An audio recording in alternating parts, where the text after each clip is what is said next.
الم تر الی الذین قیل لهم کفوا ایدیکم واقیموا الصلاۃ وآتوا الزکاۃ. الم تر، کیا نہیں تم نے دیکھا، الی الذین، ان لوگوں کی طرف. کن لوگوں کی طرف؟ قیل لہم، جن سے کہا گیا تھا. کیا کہا گیا تھا؟ کفوا ایدیکم، اپنے ہاتھ روک کر رکھو. کفو کا روٹ کاف فے ہے. کف ہتھیلی کو بھی کہتے ہیں نا. تو کفو کا معنی ہے ہاتھ روک کے رکھو. ایدیکم، اپنے ہاتھوں کو. وَأَقِیمُوا الصَّلَاةَ، اور نماز قائم کرو. وَآتُوا الزَّکَاةَ، اور زکوٰۃ ادا کرو.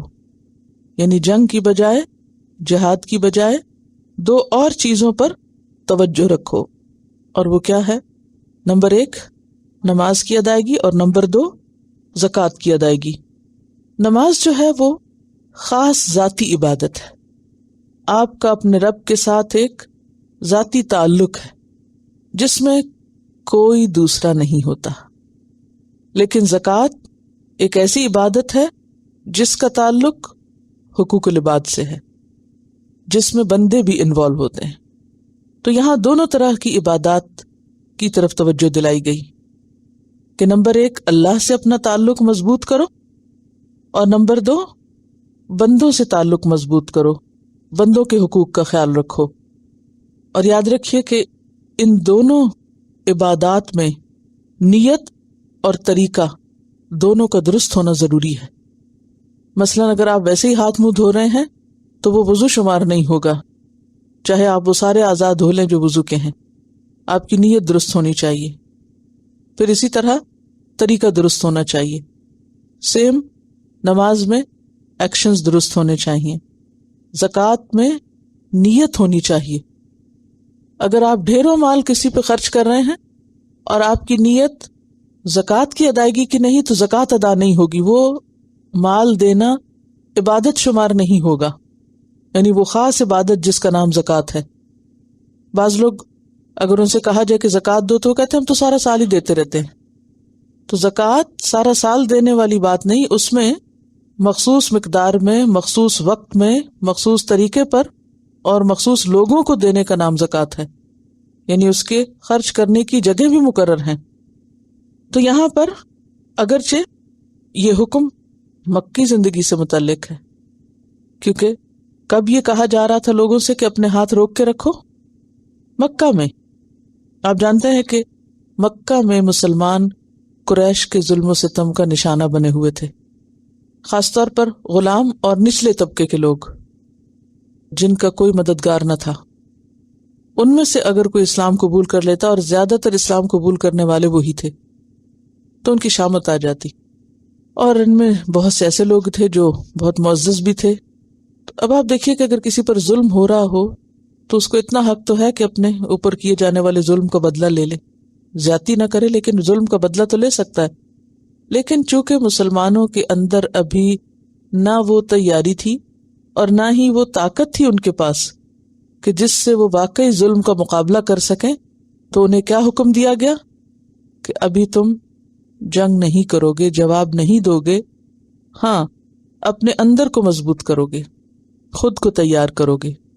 اور کس طرح؟ اللہ سے اپنا تعلق درست کر کے اور بندوں کے ساتھ اچھے تعلق کے ساتھ، یعنی ان کا حق دے کر زکوٰۃ وغیرہ کے ذریعے. اس میں ہم یہ بھی دیکھتے ہیں کہ بعض روایات میں آتا ہے کہ حضرت عبد الرحمن بن عوف اور ان کے ساتھی مکہ میں آپ صلی اللہ علیہ وسلم کے پاس آئے اور کہا کہ اے اللہ کے رسول صلی اللہ علیہ وسلم، جب ہم مشرک تھے تو ہم عزت والے تھے، جب ایمان لائے تو ذلیل ہو گئے. یعنی اشارہ کس بات کی طرف تھا کہ ہم اپنا دفاع کرنا جانتے تھے جب ہم اسلام سے پہلے کی حالت میں تھے. تو مراد یہ تھی کہ ہمیں اجازت دی جائے تاکہ ہم جواب دے سکیں ظلم کرنے والوں کو. تو آپ نے فرمایا اللہ نے مجھے درگزر کرنے کا حکم دیا ہے، یعنی ابھی ہمیں جواب نہیں دینا، لہٰذا جنگ نہ کرو. پھر جب اللہ نے ہمیں مدینہ منتقل کر دیا تو ہمیں جنگ کا حکم دیا گیا. اس وقت جب حکم آ گیا تو بعض لوگ جنگ سے رک گئے، پھر وہ گھبرانے لگے. تو اس کی طرف یہاں اشارہ ہے کہ دیکھو ان لوگوں کی طرف جنہیں پہلے یہ کہا گیا تھا کہ تم اپنے ہاتھ روکے رکھو لیکن نماز قائم کرو، زکوٰۃ دو، فلما کتب علیہم القتال، پھر جب ان پر فرض کر دیا گیا جنگ کرنا، لڑنا، یعنی جب وہ پہلا حکم منسوخ ہوا، اب ظلم کرنے والوں کو جواب دینے کی اجازت مل گئی. اذا فریق منہم، تو ایک گروہ ان میں سے، یخشون الناس، لوگوں سے ڈرنے لگا. اور کیسا ڈرنا؟ کخشیت اللہ، جیسے اللہ سے ڈرنا چاہیے. یعنی ایک وقت تھا کہ جب جنگ کرنے کی اجازت نہ تھی تو لوگ کیا چاہتے تھے کہ ہمیں جنگ کرنے کی اجازت ملے. اب کیا ہوا کہ اجازت مل گئی تو اب کیا کرنے لگے لوگ؟ اجازت ملنے پر لوگوں سے ڈرنے لگے. اور کیسے ڈرنے لگے؟ جیسے اللہ سے ڈرا جاتا ہے. او اشد خشیہ، یا پھر اس سے بھی بڑھ کے ڈرنا، اس سے بھی شدید ڈر. یعنی سب سے زیادہ ڈر ہمارے اندر، ہمارے دل میں کس کا ہونا چاہیے؟ اللہ کا ہونا چاہیے. لیکن عام طور پر انسان کی کمزوری کیا ہے کہ وہ اللہ سے نہیں ڈرتا، بندوں سے ڈرتا ہے. وقالو، اور وہ کہنے لگے، کون؟ ڈرنے والے، ربنا، اے ہمارے رب، لما کتبت علینا القتال، تو نے ہم پر جنگ کرنا کیوں فرض کر دیا؟ تو نے ہمیں جنگ کا حکم کیوں دیا؟ وکتب علی کا مطلب پیچھے آپ بارہا پڑھ چکے ہیں، فرض کرنے کے معنی میں ہے. لولا، کیوں نہیں، اخرتنا، تو نے مہلت دی ہمیں. اخرتنا کا روٹ کیا ہے؟ حمزہ خا را، آخر اخیر اسی سے ہے. ڈیلے کرنا، ملتوی کرنا، پوسٹ پون کرنا. الی اجل قریب، کچھ اور مدت، قریب کی مدت، کچھ وقت اور ہمیں مل جاتا تیاری کے لیے، ابھی سے ہم پر جنگ کیوں فرض ہو گئی؟ قل، کہہ دیجئے، متاع الدنیا قلیل، دنیا کا فائدہ بہت تھوڑا ہے. دنیا کی متاع بہت قلیل ہے. کیوں قلیل ہے؟ کوئی ایک بات بتائیے سالڈ سی کہ دنیا کا فائدہ تھوڑا کیوں ہے؟ کیونکہ دنیا ختم ہونے والی ہے. کل من علیہا فان، یہاں کی چیزیں بھی ختم ہونے والی ہیں اور خود انسان بھی ختم ہونے والا ہے. بعضوں کا چیز نہیں ختم ہوتی، گھر وہیں کا وہیں رہ جاتا ہے، گھر کے اندر کا فرنیچر بھی وہیں ہوتا ہے، لیکن گھر والا چلا جاتا ہے. اور اس میں کوئی نیک ہو یا بد ہو، کوئی پیغمبر ہو، ولی ہو، عام انسان ہو، سب کو جانا ہے. قرآن پاک میں آتا ہے وَمَا جَعَلْنَا لِبَشَرٍ مِّن قَبْلِكَ الْخُلْدَ، آپ سے پہلے بھی ہم نے کسی انسان کے لیے ہمیشگی نہیں رکھی، سب آنے والے گئے ہیں، آپ کو بھی جانا ہے. تو اس لیے دنیا کا فائدہ ہے ہی تھوڑا، کیونکہ فائدہ اٹھانے والے اور فائدے کی چیزیں دونوں ہی عارضی ہیں، جانے والی ہیں. والآخرۃ، اور آخرت، خیرٌ، بہتر ہے، لیکن کس کے لیے؟ لمن اتقا، اس کے لیے جو ڈرتا ہو، تقوی اختیار کرتا ہو. یعنی بتانے کا مقصد یہ ہے کہ دنیا قلیل ہے، آخرت باقی رہنے والی ہے. جیسے کہ ایک اور آیت میں آتا ہے والآخرۃ خیر وابقا، آخرت بہتر بھی ہے اور پائیدار بھی ہے، ہمیشہ رہنے والی ہے.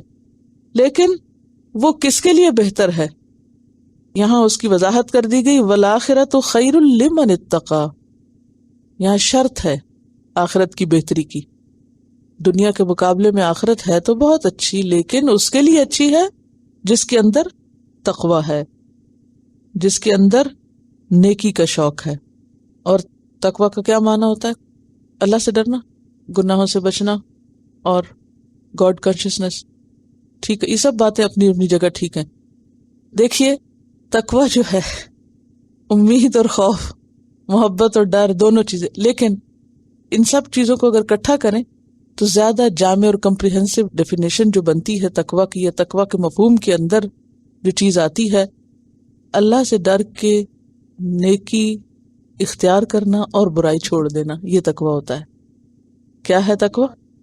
اللہ کی ناراضگی کے ڈر سے برائیوں کو چھوڑ دینا اور اللہ کی محبت میں نیکیوں کو اختیار کرنا.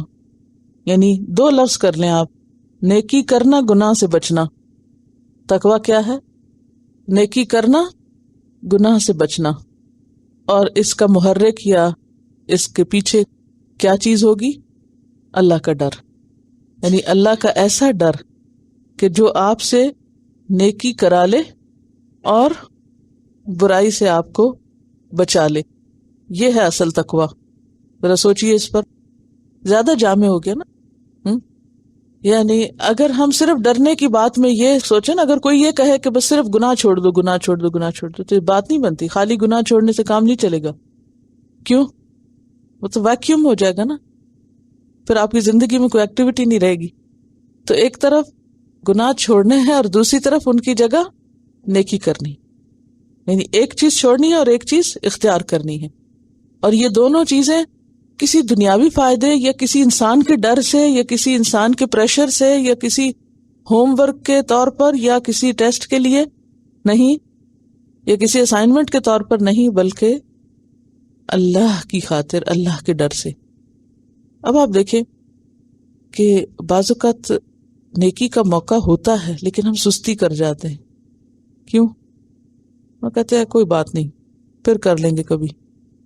یا ایک گناہ سے بچنے کا ہوتا ہے موقع لیکن ہم سستی کر جاتے. لیکن جب یہ ہوتا ہے نا کہ اگر میں نے آج نہیں کیا، اب نہیں کیا اور اس موقع کو گنوا دیا اور یہ چلا گیا، تو کہیں اللہ تعالیٰ مجھ سے ناراض نہ ہو کہ اے بندے، میں نے تجھے توفیق دی تھی، تیرے سامنے موقع دیا، تجھے چانس دیا تھا، تجھے اس سچویشن میں لا کھڑا کیا اور تو نے فائدہ نہیں اٹھایا. دیکھیں نا، اگر ہمارے سامنے نیکی کا کوئی موقع آتا ہے اور ہم اس قابل اس وقت ہوتے، بعض اوقات تو واقعی ممکن نہیں ہوتا، ہمارے بس میں نہیں ہوتا، لمٹس ہیں ہر ایک کی. ایک وقت میں کئی ایک نیکی کے کام ہو سکتا ہے، ہم ایک ہی کر سکتے ہیں نا، ایک وقت میں 2-3 تو نہیں کر سکتے. تو اس میں اگر ایک کر لیں، ایک نہیں، دوسرا نہیں، تیسرا کچھ تو کریں. اور اگر کوئی شخص کچھ بھی نہ کرے اور بیکار میں زندگی ضائع کرے تو پھر اس شخص کی پوچھ ہوگی، حساب ہوگا. انسان کے قدم ہل نہیں سکیں گے آخرت میں میدان حشر سے جب تک 5 باتوں کے جواب نہ دے. تو صرف گناہ سے بچنا کافی نہیں، نیکی کرنا بھی ضروری ہے.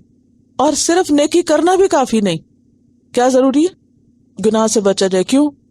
یہ ایسے ہی ہے کہ اگر کوئی شخص اگر صرف اچھی غذا کھائے اور جراثیم سے پرہیز نہ کرے یا ہلاکت والی چیزوں سے پرہیز نہ کرے، زہر کھانے سے پرہیز نہ کرے، تو کیا ہوگا؟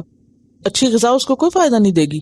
اسی طرح اگر کوئی شخص صرف ڈائٹنگ ہی کرتا چلا جائے، کچھ بھی نہ کھائے، تو کیا ہوگا؟ سروائیو نہیں کر سکتا. تو یہ دونوں چیزیں اپنی اپنی جگہ ضروری ہیں. یعنی ڈائٹنگ کا مطلب صرف غذا چھوڑ دینا نہیں ہوتا. اس کا کیا مطلب ہوتا ہے؟ تقویٰ اور ڈائٹنگ کو آپ آمنے سامنے کر لیں، بہت سی باتیں سمجھ آ جائیں گی. تقویٰ از ڈائٹنگ. ٹھیک ہے؟ تو صحیح ڈائٹنگ کیا ہے؟ جنک فوڈ چھوڑ کر ہیلدی فوڈ ہو، اور وہ بھی اپنی لمٹس کے اندر ہو. کیونکہ ہیلدی فوڈ کے نام سے بھی آپ یہ نہیں کر سکتے کہ حد سے بڑھ جائیں. ٹھیک ہے نا؟ تو تقویٰ اسی چیز کا نام ہے. والآخرۃ خیر لمن اتقی. شرط لگا دی نا، آخرت بس اس کی اچھی ہے جس میں تقویٰ ہے. اور تقویٰ کیا ہے؟ جو ایک طرف انسان سے نیکی کرا لے، اللہ کا ایسا ڈر جو ایک طرف نیکیوں کی طرف انسان کو پش کرے اور دوسری طرف گناہ سامنے آئے تو اس سے پیچھے ہٹ جائے، اس کو چھوڑ دے. وَلَا تُظْلَمُونَ فَتِيلًا. اور نہ تم ظلم کیے جاؤ گے دھاگے برابر بھی. فتیل. دیکھیے، کسی بھی چیز کی حقارت یا کسی بھی چیز کی کمی کو بتانے کے لیے عربی زبان کے اسلوب میں 3 لفظ آتے ہیں اور تینوں کھجور کی گٹلی سے متعلق ہیں. لہذا آپ سب کو ایک ایک کھجور کھانے کی ضرورت ہے جس سے آپ پھر یہ تجربہ کریں. تو کھا کے ان چیزوں کو دیکھیے، یہ اپنا ہوم ورک ہے. ٹھیک ہے؟ اس میں ایک قطمیر ہوتا ہے، ایک نقیر ہوتا ہے اور ایک فتیل ہوتا ہے. نقیر، فتیل، قطمیر، اور تینوں ہی کھجور سے متعلق ہیں اور تینوں کے اندر حقارت پائی جاتی. جیسے میں نے آپ سے پہلے بھی عرض کیا تھا کہ عربوں کی زندگی میں جو جو چیزیں تھیں ان سے قریب کی مثالیں لا کر ان کو بات سمجھائی گئی. نقیر نقرہ سے، نقرہ کہتے ہیں کھودی ہوئی چیز کو، اور اس نقرہ سے ہی پھر اس کھجور کی ارق نکلتی ہے اگر آپ کھجور کو بوئیں تو. بہرحال والآخرۃ خیر لمن اتقی ولا تظلمون فتیلا. اور فتیل کیا ہوتا ہے؟ آپ نے دیکھا ہوگا کہ کھجور جو ہوتی ہے اس کے اوپر سے اگر آپ اس کا ڈھکن اتاریں، بعض نرم کھجوریں ہوتی ہیں نا، جب آپ ان کے اوپر سے اس کا چھوٹا سا وہ جو ڈھکن سا یا چھلکا سا اتارتے ہیں تو وہ صرف اوپر کا حصہ نہیں اترتا اس کا کاک، بلکہ اس کے ساتھ ایک دھاگا سا بھی نکل آتا ہے، اس کو فتیل کہتے ہیں. ٹھیک ہے؟ جیسے کینڈل ہوتی ہے نا، کینڈل کے اوپر جو دھاگا ہوتا ہے اس کو بھی فتیل بولتے ہیں، یا دیے کے اندر جو جلانے والی چیز ہوتی ہے وہ فتیل ہوتی ہے. تو ولا یظلمون فتیلا، تنگ کے برابر، تنگ کا بھی بڑا ہو جاتا ہے، فتیل برابر بھی ظلم نہ کیے جائیں گے، یعنی اتنا بھی کسی کا حق یا اجر نہیں مارا جائے گا. ولا تظلمون فتیلا. تو خلاصہ کیا ہے؟ خلاصہ یہ ہے کہ اللہ کا جب حکم آ جائے کسی بھی کام کے کرنے کا تو اس وقت ہیلے بہانے نہیں کرنے چاہیے، چاہے وہ کام آسان ہو یا مشکل ہو، پھر کر جانا چاہیے. اور یہاں انسان کی ایک اور نفسیات کھولی گئی ہے کہ بعض اوقات جو چیز اس کی پہنچ میں نہیں ہوتی اس کے لیے بڑی تمنائیں کرتا ہے کہ کاش میں حضور کے زمانے میں ہوتی تو میں پتہ نہیں کیا مارکا کرتی اور کیا کیا قربانیاں کرتی، یا یہ کہ اگر میرے بس میں یہ ہوتا تو میں فلاں بڑی اعلیٰ درجے کا کام کرتی، مجھے پڑھنے کا موقع نہیں ملا، اگر مجھے موقع مل جاتا تو آج میں معلوم نہیں اسلام کی کتنی بڑی خادمہ ہوتی. تو یہ سب باتیں ہم کرتے ہیں جب ہم ایسی حالت میں ہوتے ہیں کہ جب ہمارے آس پاس کوئی مواقع نہیں ہوتے، لیکن جب موقع مل جاتا ہے تو پھر ہم کیا کرتے ہیں؟ پھر ساری سہولت ہوتے ہوئے بھی، وسائل ہوتے ہوئے بھی، چانس ہوتے ہوئے بھی ہم کیا کرتے ہیں؟ اس موقع سے فائدہ نہیں اٹھاتے، پھر قربانی نہیں کرتے. ہر نیکی کا کام قربانی مانگتا ہے، خواہ وہ نماز ہو خواہ وہ زکوٰۃ. یہاں سمبولیکلی دو عبادتوں کا ذکر کیا گیا، ایک طرف نماز کا جو آپ کی پرسنل لائف کا یعنی آپ کا ایک ذاتی فعل ہے، اور ایک طرف زکوٰۃ جس کا لوگوں کے ساتھ تعلق ہے. تو کوئی بھی عبادت یا وہ پرسنل ہوتی ہے یا پھر وہ انسانوں کے حقوق سے متعلق ہوتی ہے. ان دونوں میں انسان کو قربانی کرنی پڑتی ہے. تو انسان جب موقع نہیں ہوتا تو اس وقت کیا کرتا ہے؟ کئی لوگ حج پہ جانے کی اور عمرہ کرنے کی بڑی شدید تمنا رکھتے ہیں اور بڑی خواہش رکھتے ہیں، اور ذکر آتے ہی رونے بھی لگ جاتے ہیں اور دعائیں بھی کرتے ہیں، لیکن جب وہاں پہنچ جاتے ہیں تو پھر کیا کرتے ہیں؟ پھر نمازوں میں بھی سستی ہونے لگتی ہے، اور دروازے کے پاس جوتوں کے پاس کھڑے ہو کے جلدی سے نماز پڑھ لی، دیر سے پہنچے، اور بعض اوقات اتنا سامان خرید لیا، اتنی شاپنگ کر لی کہ وہ اندر بھی نہیں جانے دیتے، پھر باہر ہی پڑھ لیتے ہیں. بہت لوگوں کو ایسے کرتے دیکھا ہے. کن کن طریقوں سے وہاں پہنچتے ہیں، کتنی مشقتوں کے ساتھ، پھر وہاں جا کر جس کام کو جاتے ہیں وہ بھول کر توجہ غیر ضروری چیزوں کی طرف ہو جاتی ہے. چلے وہ بھی زندگی کا ایک حصہ ہے، اس کے لیے کوئی ایسا وقت رکھے کہ جس میں آپ کی عبادت متاثر نہ ہو، یا آپ عبادت کے وقت کے لیے تھک نہ چکے ہوں، یا یہ نہیں کہ آپ اتنا گھوم چکے ہیں بازاروں میں یا اتنا کھا بیٹھے کہ آپ کو اب عبادت کے وقت سستی ہو جائے اور آپ کام نہ کر سکیں. تو ضروری نہیں کہ یہ صرف اسی خاص موقع سے متعلق ہے. جنگ کرنا یا اللہ کے راستے میں جہاد کرنا تو ایک بہت اعلیٰ درجے کی، اس کو ٹاپ کی چیز قرار دی نا، لیکن اس سے نیچے نیچے بھی ہم بہت سے جہاد کرتے رہتے ہیں. اور ان تمام مواقع پر یعنی جہاد اصل میں کیا ہے؟ سمبل ہے جان اور مال کی قربانی کا. جان اور مال کی قربانی کا خواہ وہ ایکچوئل موقع ہو میدان جنگ میں، یا پھر عام زندگی کے میدان میں کہیں بھی دین کے نام پر کوئی کام کرنا پڑے، تو اس وقت پھر عملی طور پر ہم کیا کرتے ہیں وہ ہم سب کا ایک امتحان ہوتا ہے. تو یہاں پر آپ دیکھیں کہ انسان کی ایک اور کمزوری بتائی گئی کہ وہ بعض اوقات لوگوں سے اتنا ڈرتا ہے جتنا اللہ سے ڈرنا چاہیے، یا اس سے بھی زیادہ ڈرتا ہے. یعنی یہاں اس چیز کا خاص طور پر ذکر کیا گیا. تو یاد رکھیں کہ لوگوں کے ڈر سے کوئی کام چھوڑ دینا، یعنی یہاں ڈانٹ بھی تو اسی بات پہ پڑ رہی ہے نا، یہاں ایک قسم کی ڈانٹ ہے. کیا دیکھا تم نے ان لوگوں کو کہ جو پہلے تو جہاد کی قتال کی تمنائیں کرتے تھے اور جب موقع آیا تو لوگوں سے ڈرنے لگ گئے. تو لوگوں کے ڈر سے اللہ کی اطاعت چھوڑنا سخت نقصان دہ ہے. لیکن عام روزمرہ زندگی میں ہم سب سے زیادہ واقعی کس سے ڈرتے ہیں؟ اور عام حالات میں نہیں بھی ڈرتے، لیکن جب دین کا کوئی کام ہو، جب دین کی کوئی بات ہو تو سب سے زیادہ کس کا ڈر ہوتا ہے؟ لوگوں کا. تو آپ ایسی تمام چیزوں کی لسٹ بنا سکتے ہیں، ان سارے کاموں کی جو اللہ نے آپ پر فرض کیے ہیں، جو اللہ نے آپ پر لازم کیے ہیں، لیکن آپ صرف لوگوں کے ڈر سے نہیں کر رہے. اچھا لوگوں میں کون کون شامل ہے؟ بعض اوقات اپنے ہی شامل ہوتے ہیں. الناس جو ہے نا یہ مجموعی لفظ ہے. لوگوں میں خواہ آپ کے قریب ترین چاہے شوہر ہو یا سسرال ہو یا میکے ہوں، کیونکہ ضروری ہوتا ہے کہ سسرال ہی مخالفت کرے، بعض اوقات اپنے بہن بھائی بھی بہت مخالفت کرتے ہیں، یا پھر بچے ہوں اپنی اولادیں پیچھے پڑ جاتی ہیں بڑی ہو کے، یا پھر آس پاس کے لوگ، دوست احباب، رشتہ دار، خاندان، برادری، یا پھر اس سے آگے بڑھ کر اسلام کے دشمن یا دین کے دشمن یا کوئی بھی.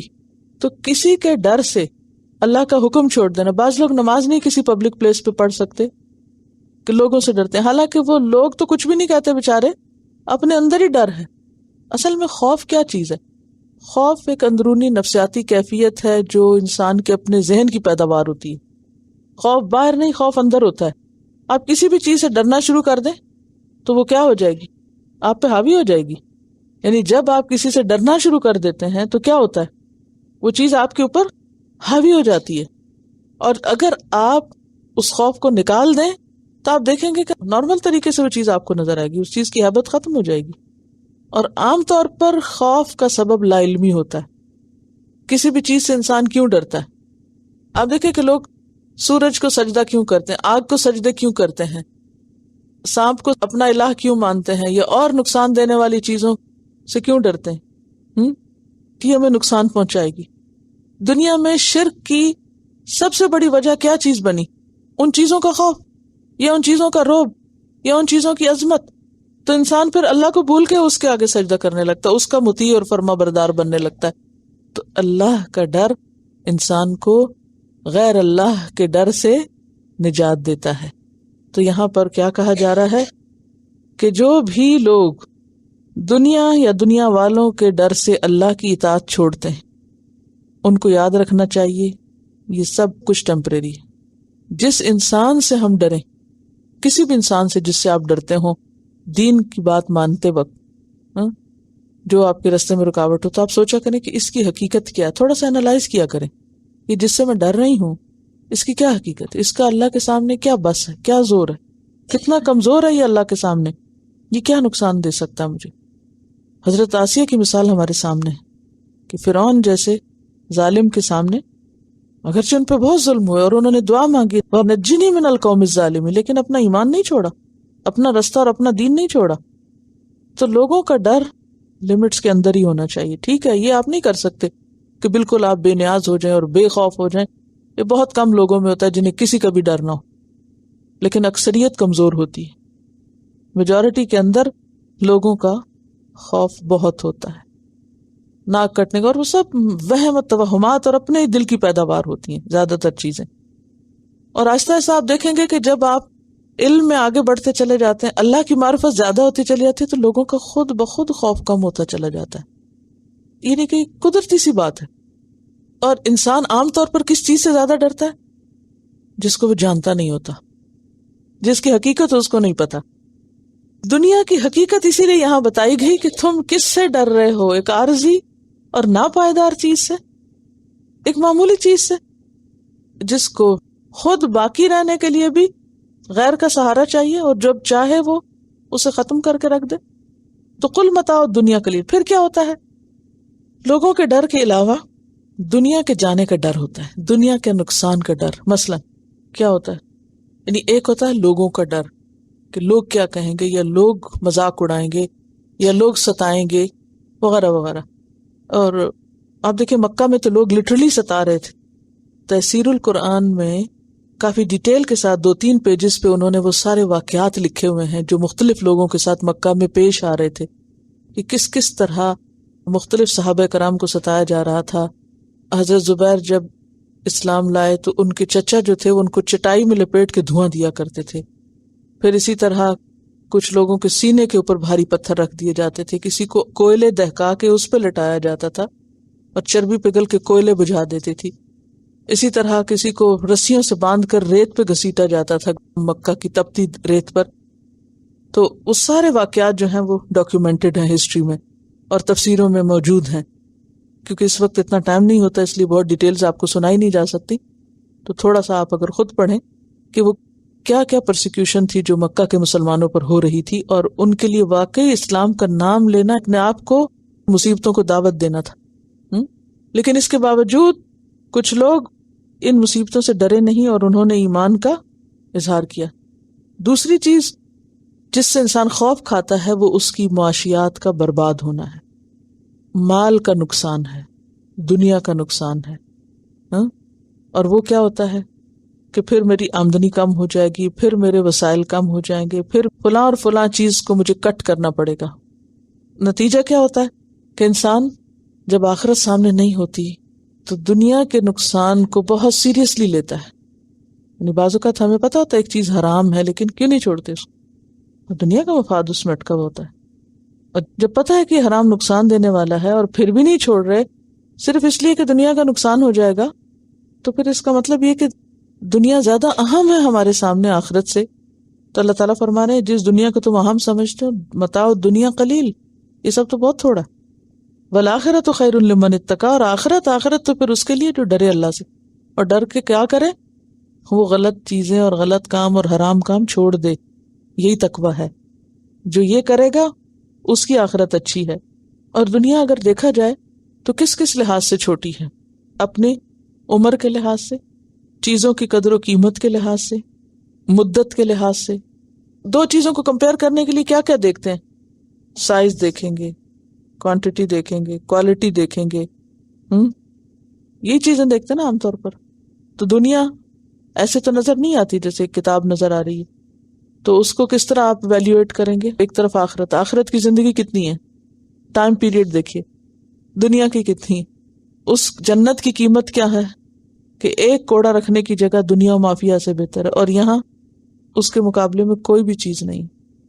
اور دنیا صرف یہ نہیں کہ آج کی دنیا یا میرے اور آپ کے سامنے کی دنیا، جب ہم دنیا کا لفظ بولتے ہیں تو اول سے آخر تک لے لیں، آدم علیہ السلام کے زمانے تک قیامت تک کی دنیا کو لے لیں، وہ ساری دنیا و مافیا جب ہم بولتے ہیں نا، بولتے ہیں کبھی مافیا، کیا مطلب ہوتا ہے مافیا کا؟ دنیا و مافیا جو کچھ بھی ہے اول سے آخر تک۔ اب آپ دیکھیے کہ ایک وہ ہے دنیا جو میں نے دیکھی، میری زندگی میں جو کچھ دنیا آئی، اور ایک وہ ہے جو دنیا کی اصل مدت ہے۔ اب آپ دیکھیے کہ اصل مدت بھی آخرت کی اصل مدت کے مقابلے میں کیا ہے؟ کچھ نہیں۔ اور پھر خاص طور پر وہ حصہ جو مجھے ملا، چاہے وہ عمر کا ہے، چاہے وہ مال کا ہے، چاہے وہ تعداد ہے مختلف چیزوں کی جو آج تک مجھے ملی، کیا ویلیو ہے اس کی اس آخرت کے مقابلے میں؟ کچھ بھی نہیں۔ وسعت بھی، کوانٹٹی، ویٹ، کوالٹی، سائز، ہر لحاظ سے کوئی ایک بھی پہلو نہیں۔ یا تو ہو نا بعض اوقات یہ ہوتا ہے کہ جی یہ کتاب ویسے تو لمبی ہے مگر موٹی یہ ہے، لیکن دنیا میں تو کسی بھی اعتبار سے نہ اس کا موٹا پانا اور نہ لمبا پانا اور نہ چوڑا پانا اور نہ اس کی لینتھ نہ اس کا سائز، کچھ بھی تو اس کا بڑا نہیں ہے، سب یہ چھوٹا ہے، ہر لحاظ سے چھوٹی ہے۔ لیکن انسان اس حقیقت کو سمجھتا نہیں، اس کی حقارت کو سمجھتا نہیں۔ وَالْآخِرَةُ خَيْرٌ لِمَنِ اتَّقَى وَلَا تُظْلَمُونَ فَتِيلًا۔